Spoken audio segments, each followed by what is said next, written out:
I was a communist for the FBI.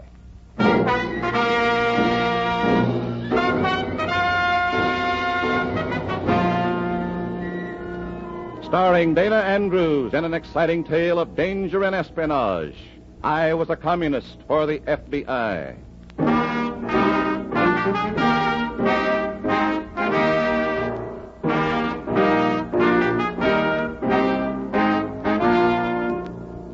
The story you are about to hear is based on the actual records and authentic experiences of Matthew Cvetic, an undercover agent of the Federal Bureau of Investigation, who for 9 fantastic years lived as a communist for the FBI. Here is our star, Dana Andrews as Matthew Cvetic, undercover agent. 9 years of it. 9 years of living behind a mask that made me an outcast among my own people. And from behind that mask, I saw these things happen. It's all in the record. The story and testimony of my 9 years as a communist for the FBI. In a moment, listen to Dana Andrews as Matthew Cvetic, FBI undercover agent.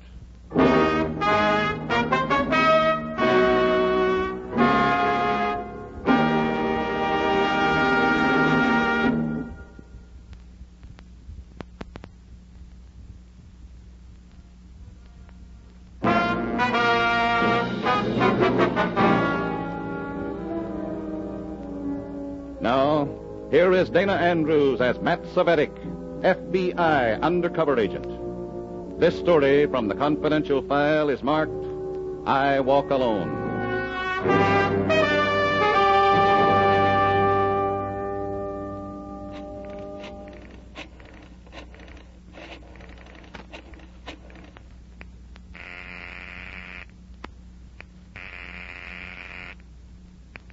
Hello? I'd like to speak to Mr. Lawrence, please. Who? Mr. Lawrence, Dick Lawrence. This is Dick Lawrence. Oh, this is Chuck. Chuck, how are you? Haven't heard from you. Haven't been able to get near a phone booth. Something doing? Will you be in the office after midnight? I could be. I may have something after the meeting tonight. Big? Some guy imported from Moscow or Bucharest is going to address our cell. He's supposed to have gotten his boot training practically with Uncle Joe himself. I'll call you right after the meeting breaks up and... Oh, honey, I don't know when it'll break up. These shindigs last. Huh? It's probably too late to do much anyway. Well, how about dinner Monday night and a show or dancing or something? I get it. So long. Monday? Monday night, okay? Okay, honey. It's a date. Bye. Going someplace, Matty? Oh. Hiya, Simon. I was having a sandwich at the soda fountain. Saw you go into the phone booth. Yeah, just calling a girl. Yeah, I came over to ask you to join me for a bite, and I couldn't help catching the end of it. Go back and finish your sandwich. Oh, what's the matter, comrade? You sore? You knew I was talking to my girl, and you stood there and tuned in. I have a private life, you know, Simon. Private life after all these years in the party? Come on. I'll walk with you to the meeting, comrade. Go together.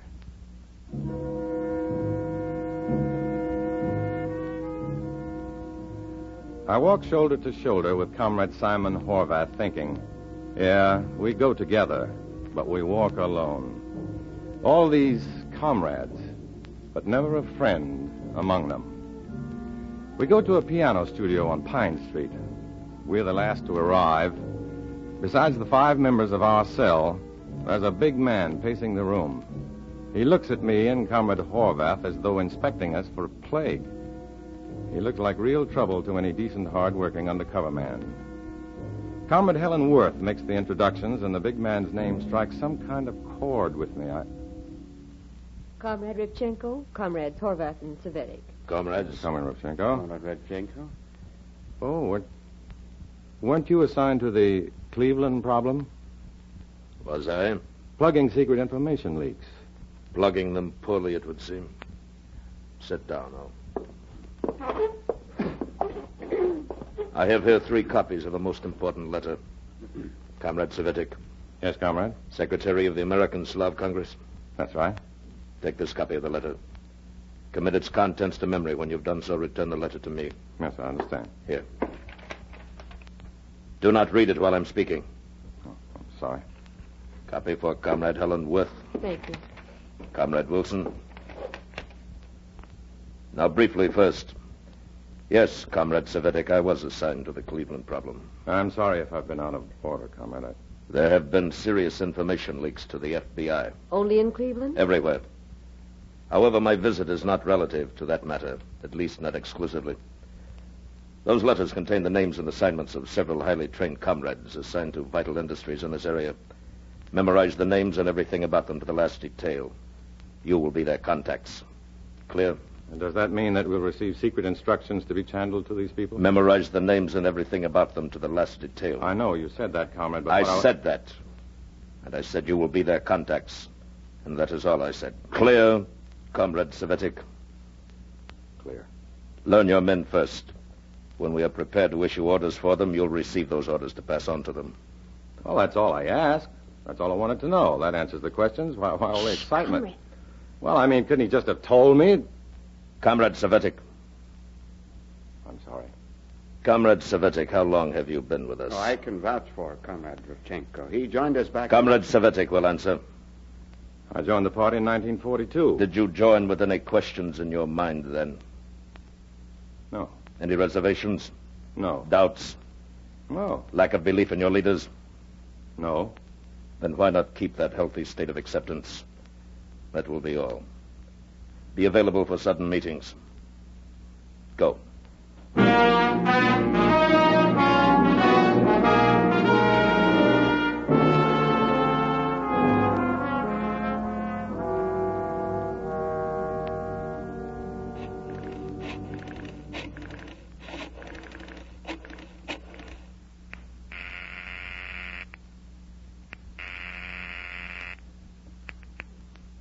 Yeah? Mr. Dick Lawrence, please. Lawrence speaking. Chuck, Go ahead. I can't talk to you over the telephone. You want to meet me someplace? No, I've got to be on call. I'm mailing you a letter along with my report. What letter? I can't talk. It'll knock you on your face, that's all. Use the new mail drop. Yeah, I know. Only look, read the letter, copy it, or photostat it, or whatever you want to do it. Get it back to me quick. About a couple of days. As soon as you can. I've got to give it back in a hurry. I heard you. A gold mine of commie saboteurs. Nuggets of no goods. Wait until you see this. They've got 3 of the boys in atom bomb installations. Commies and atom jobs?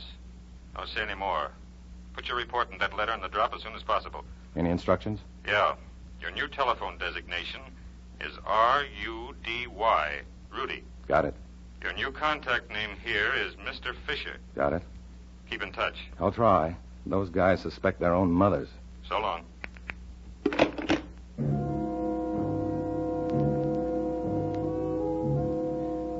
I go back to my room at the hotel. I'm supposed to be living with my folks, but my folks don't want much part of the son who turned commie and disgraced the family. That's the way it is. I type out my report, sign my current code number, enclose Revchenko's letter, and address it to the new drop, a little barber shop in the Golden Triangle where it'll be picked up by an FBI agent. I go out to mail it, then come back to my room and bone up a little on the Communist Manifesto to look sharp to Revchenko. And then I go to sleep. In the morning, I go out to breakfast. Hey, Matty. My heart jumps. Comrade Horvath. Has he seen me come out of the hotel? Good morning, Oh. comrade. Hello, Simon. What were you doing in the State Hotel just now? I'm peculiar. I eat. I was in the coffee shop. Don't you eat breakfast at home? No, I don't hang around home very much. You know that. My folks don't like a communist in the family. Time they get used to it. It upsets Mother, when you know how it is. No. How is it? Well, after all, she's my mother. A nice bourgeois sentiment. And that's why I don't like the party to call me there. The family takes messages for him, but they sure don't like it much. They took one for you this morning. What? Didn't they tell you? Oh, no, I left pretty early. What time? What time did you call? I didn't. You just said that you could... Revchenko called. What for? He's calling back all the letters. Well, he just issued them last He night. figures overnight to study them is enough. Well, when does he want the letter? He wants it 2 hours ago. Well, I don't have it. Huh? Well, not on me, that is. I don't carry it around. It's home. I'll go home with you. Well, I better call home first. All right. There's a drugstore. I'll go with you. Why don't you go back and tell Revchenko I'll have the letter for him later today, this afternoon. Let's see if they found it. Back home. All right. I'll phone them. I'll go with you.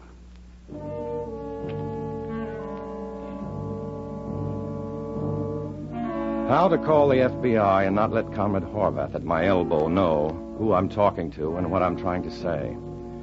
I get change from the cashier, stalling for time, trying to think of something. I dial, hoping that the comrade doesn't notice that the exchange I dial isn't in the Stanley Avenue area. Lawrence is my No, it's Fisher now. Fisher, worse luck. Lawrence could sound like my brother's first name, but Fisher... My hand is shaking. Hello? Hello? Hello? Fisher? Who? Oh, yes, I remember you. Aren't you the insurance man comes around once a month? Rudy? Yeah, that's right. Remember me? I said I didn't need insurance. I was going to live forever. Well, now I don't know. What's up? Is Mother there, Mr. Fisher? Go ahead. I had an important letter yesterday. Will you ask Mom if I left it on my desk or someplace around? I need it urgently. So soon? You said 2 days. Will you ask her now? We haven't got the letter anymore. What? We don't have the letter. Why? Well, what's wrong? You were right. It's big stuff. Stuff like that we have to send on to Washington and the original. Oh. A copy won't do. I'm sorry. Well, when do you think Mom will feel better? What? Oh, it won't be back until tomorrow at least. I see. I know this is a curve, but you take it from here. Well, I don't know if I can see her right away, Mr. Fisher. I'm with a friend, and Mom doesn't entirely approve of my political friends. Save it. I knew you were being tagged right away.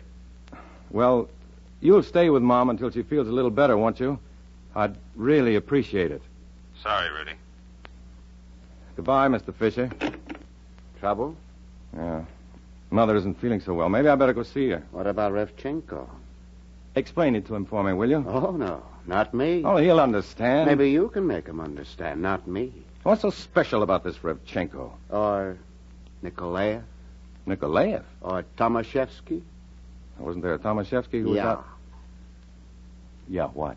Who used to be with the NKVD, now the MVD, the Communist International Secret Police. Revchenko. Alias this, alias that, yeah.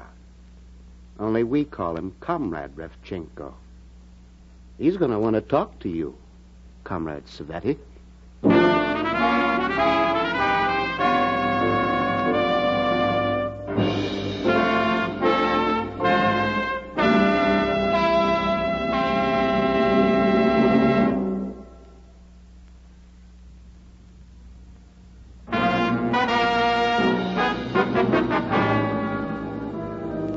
Now back to Dana Andrews, starring in I Was a Communist for the FBI, and the second act of our story.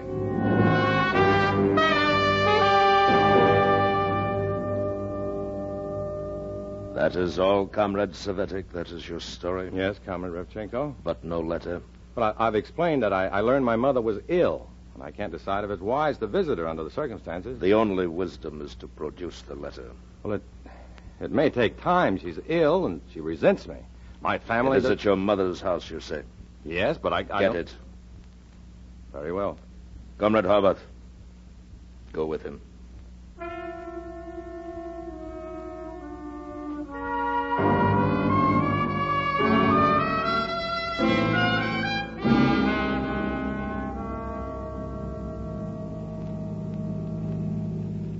First house past the lamppost, driver. 5102. Right here. That's right. Well, the flag driver will be right out. Now, look, Simon. You know how my family feels about my going with communists. Why don't I go in first and see how Mother feels and then sort of get her used to the idea of bringing another communist into the house, huh? Well, make it short. This taxi is on you, don't forget.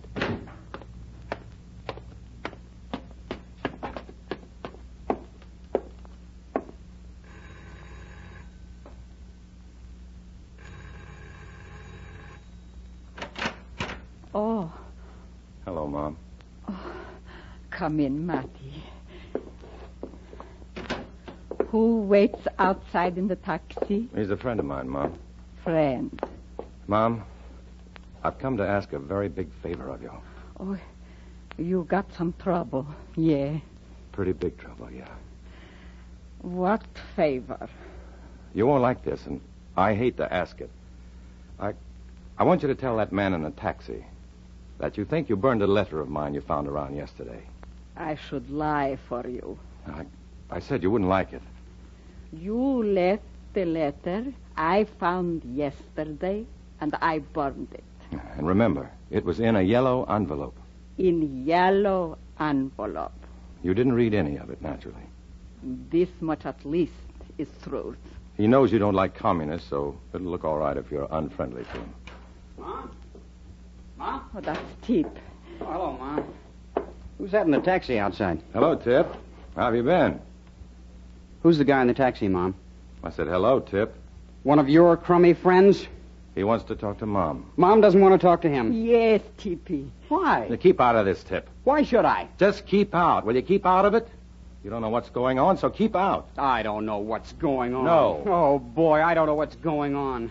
I'll call Simon in. Stay where you are, Matt. Tippy, he's your brother. He's in trouble. If he's in trouble with his chums, he asked for it. If he's in bad with the cops or the FBI, let his chums get him out of it. Huh, Matt? Simple, elementary, wise guy? Tip, he's your brother. He's not my brother while he's their comrade. Look, Tip, we've had this out before. Comrade. I'm in a jam, all right. I want out of it, and I won't bother you again. Just this once, and I won't disgrace you anymore. Get out. Tip, he's older than you. And in the old country... In the old country, this is the new country. This is the country some of my buddies got hurt and killed for. And this here... This... Watch it, Tip, watch it. Boy. Oh, You have to start something every time, don't you? You're lucky the rest of the family's at work. You know Mom isn't well, and you start something. Mom isn't well. Oh, brother. Please. You're the one to holler Mom isn't well. Why isn't she well? No, that's a beauty, all right. You're the one to talk. No, Tip. I'm all through talking. Mom isn't well. Sure she isn't well. Oh. Sure, you're killing her. Tip. Now, get out! Get out before I hurt you. That's fine, Tip. Go on. All right, Tip. I wouldn't want my kid brother to hurt me. All right. Goodbye, Mom. If that's your comrade, tell him we aren't having any. All right, hothead. You're the big man today. Matty, tell your friend to come in. Thanks, Mom. You'll excuse me. Won't you, comrade? He looks swell in that Navy uniform, doesn't he? Matty, answer the door.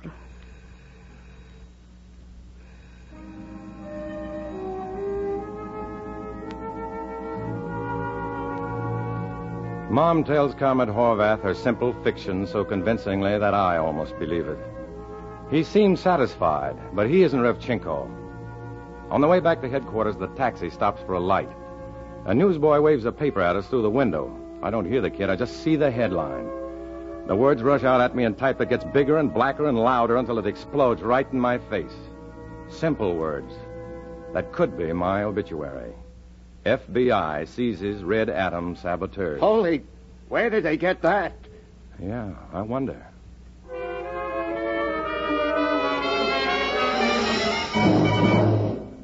You still insist that the letter was burned, Comrade Cvetic? That's what I say, Comrade Revchenko. And that's what my mother told Comrade Horvath. Sure, she said it, and it sounds good. I wasn't at the cremation, however. How do you account for this story in the newspapers, Comrade Cvetic? I don't know. You don't know. We have leaks in the organization. He doesn't know, Comrade Horvath. Huh? Yes, Comrade Cvetic, we have leaks in the organization. We try to plug them the best way we can. Copies of this letter went to 3 of us. Why aren't you grilling the other 2? One at a time, Comrade. And one thing at a time, and first things first. Huh? Why do I rate top priority, Comrade?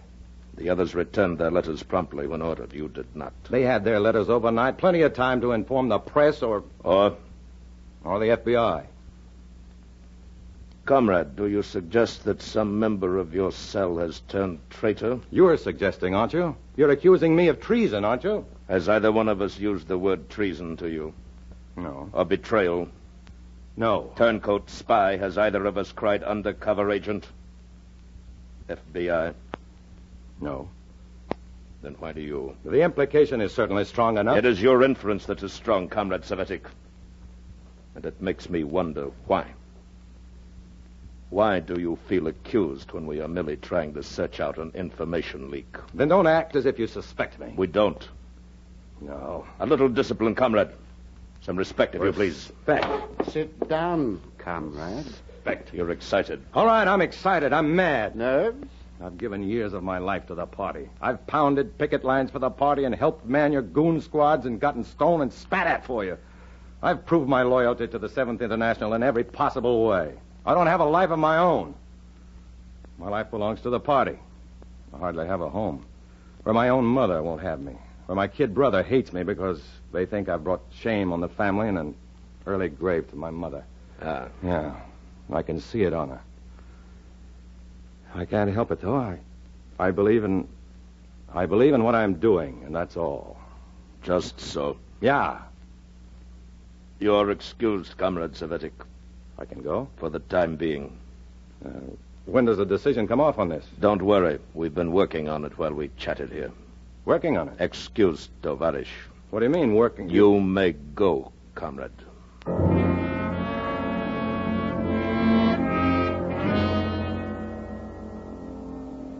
I leave. I'm not kidding myself that my outburst of indignation is foolish. It will hinge on the work they were doing while we chatted, whether I get disciplined or not. Call it discipline. I don't dare go to my hotel. I know I'm being watched. I've got to go to my folks' home on Stanley Avenue because that's where the comrades think I live. So I go home again. Call it home.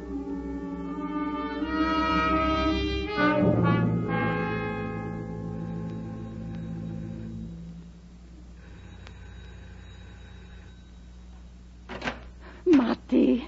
Oh, I had to come back, Mom. Oh, come in, son, quick. What's the matter? Matty, 2 men were here. Who? I don't know. They said FBI. FBI? Briefcases, yes. What do they want? Tell me. They said fine things about you, Matty. Well, what fine things? Tell me. Wonderful things. How you were not really a communist at all, but the FBI fella. They told you that? How you were showing them up, pretending to be one of them, risking dishonor and things. What fine thing you were doing for your country. Fine things, they said. Oh, Mom, don't, please. What did you say? Say the truth. They lied, but I told them the truth. I told them you were a communist.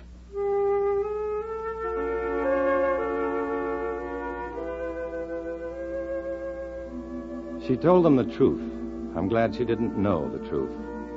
And this was why the FBI had told me never to tell anybody that I was a communist for the FBI. Least of all, my own mother. Because one day 2 nice men with briefcases would come along and pay their respects to Mom and tell her what a fine job her son was doing for the FBI, pretending to be a commie. And Mom's heart would burst with joy and relief and pride, and she'd fall for the 2 smiling communist agents and their nice briefcases and FBI credentials. And her son would die in the gutter or some stinking black waterfront, or just disappear. That's how it would be if Mom ever knew the truth about me. I told them the truth. But I prayed to God that they were right. But they were wrong. I'm sorry, Mom. Wrong, those 2 communists. You knew. Who else would say such lies to me? Oh, I'm sorry, Mom. That's the way it is, though. Goodbye, Mom. Matty. Yeah? Call me up once in a while, son. Yeah.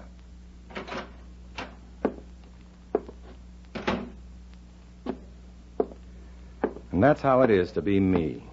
You live in shadow. You're 2 people, and you're nobody. Your own family casts you out. There's nobody you can turn to.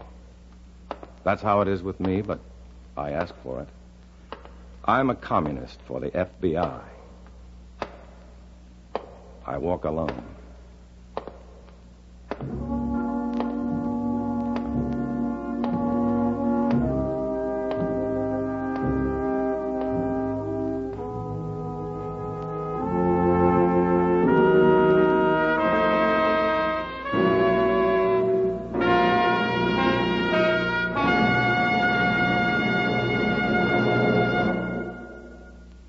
Our star, Dana Andrews, will return in a moment.